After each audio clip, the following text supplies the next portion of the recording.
hapa niko nyumbani pia. Na ndio hata nimeringa. Nimekuwa hata leo hata injili itaingia vizuri.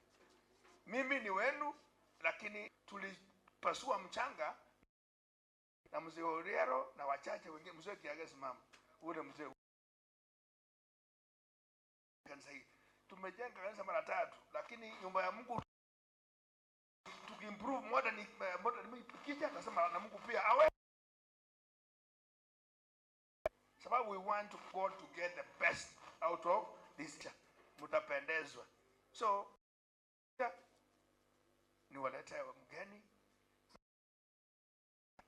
Even katika Biblia ukiambia Mungu kitu, because nienda kanisa nyingine kwa Pastor Okindo amesema vile umemuuliza.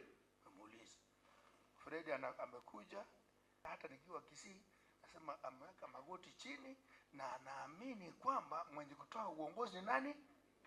And I told him, Fred, isiwe kwamba ni mzaa nikienda kusema Kisii na kuombea, wacha kanisa yangu ijue sio ati ni wewe nafanya impersonation, iwe ni kweli.